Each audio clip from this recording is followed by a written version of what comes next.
Hello and welcome dear friends. जैसा कि आप सबको पता है कि इस बार के लोकसभा इलेक्शन के बाद बीजेपी को केंद्र में सरकार बनाने के लिए पूरी बहुमत नहीं मिली थी और इसी संदर्भ में भारत में दो नेता किंग मेकर के रूप में उभर कर सामने आया।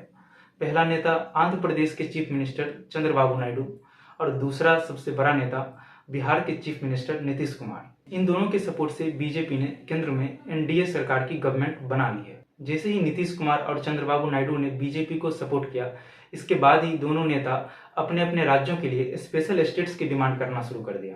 बिहार और आंध्र प्रदेश के बहुत सारे पॉलिटिशियंस को भी लगता है कि यही सही समय है कि भारत सरकार से राज्यों के लिए स्पेशल स्टेटस का डिमांड किया जाए। राज्यों की ओर से विशेष राज्य का डिमांड करना कोई नई डिमांड नहीं है। बिहार सरकार वर्षों से स्पेशल स्टेटस का डिमांड करती आ रही है, लेकिन भारत सरकार हमेशा से इसे खारिज करता आ रहा है। तो आइए आज के इस वीडियो में हम स्पेशल स्टेटस से रिलेटेड बेसिकली 3 मुद्दों पर बात करने की कोशिश करेंगे। पहला कि स्पेशल स्टेटस होता क्या है, दूसरा कि आखिर बिहार इसकी डिमांड कर क्यों रहा है या कोई भी स्टेट इसका डिमांड क्यों करता है, और तीसरा क्या बिहार को स्पेशल स्टेटस मिल सकता है। तो आइए इसके बारे में जानने की कोशिश करते हैं।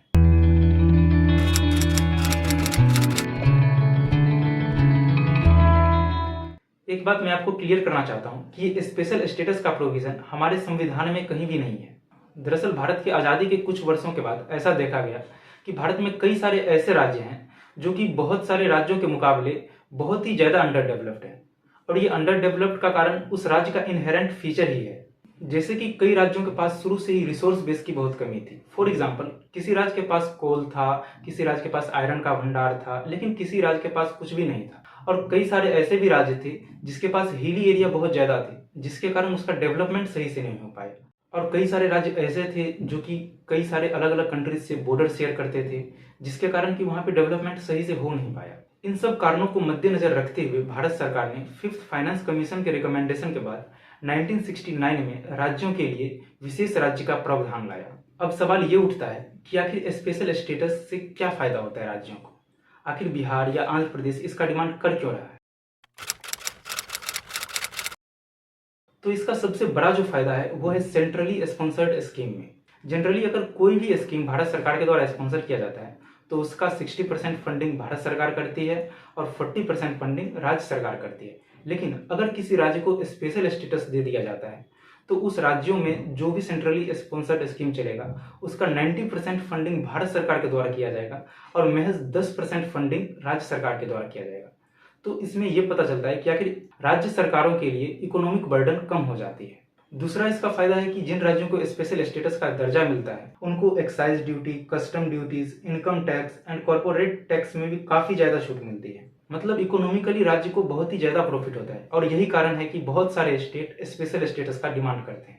अब हम बात करते हैं कि आखिर क्या बिहार को स्पेशल स्टेटस दिया जा सकता है, विशेष राज्य का दर्जा किन किन राज्यों को दिया जाए। इसके लिए गाडगिल मुखर्जी ने एक फॉर्मूला बनाया था जिसे गाडगिल मुखर्जी फॉर्मूला भी कहते हैं। इनमें कई सारे कंडीशंस बताए गए जिसके बाद कि किसी भी राज्यों को उसे स्पेशल राज्य का दर्जा दिया जा सके। जो पहला कंडीशन उन्होंने बताया था वो ये था कि स्टेट में हिली एरिया होना चाहिए। दूसरा कंडीशन उन्होंने बताया था कि वहाँ पे पॉपुलेशन डेंसिटी कम होनी चाहिए और ट्राइबल पॉपुलेशन भी होनी चाहिए। तीसरा कंडीशन था कि ये राज्य नेबरिंग कंट्री के बॉर्डर के अलोंग हो। चौथा कंडीशन था कि इन राज्यों में इंफ्रास्ट्रक्चर और इकोनॉमिक ग्रोथ बहुत ही कम होना चाहिए।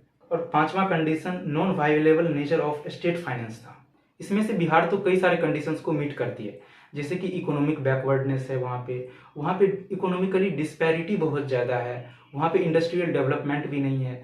जब से झारखंड अलग हो गया वहाँ पे रिसोर्सेज की भी कमी हो गई है। तो मतलब बिहार कई सारे कंडीशन को मीट करती है, लेकिन कई सारे कंडीशन बिहार मीट नहीं करती। जैसे कि वहाँ पे हिली एरिया नहीं है। अगर हम बॉर्डर शेयर भी कर रहे हैं किसी दूसरे कंट्री जैसे नेपाल से, तो ये हमारा फ्रेंडली कंट्री है, इनके साथ कोई बड़ी इशू है नहीं।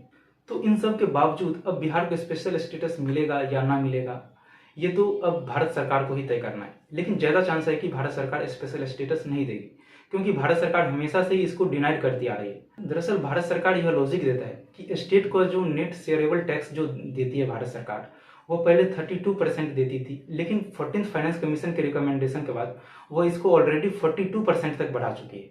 तो मतलब भारत सरकार का कहना है कि मैं स्टेट को बहुत ही ज़्यादा फंडिंग दे ही रहा हूँ, बहुत ही ज़्यादा शेयरेबल इनकम ऑफ टैक्स दे ही रहा हूँ। तो मतलब अब स्पेशल स्टेटस का डिमांड किसी भी सरकार को दे पाना बहुत ही मुश्किल है। आपको क्या लगता है कि क्या भारत सरकार बिहार को स्पेशल राज्य का दर्जा देगी? Please write down in the comment section. तो आज के लिए बस इतना ही, मिलते हैं अगली वीडियो में, तब तक के लिए धन्यवाद।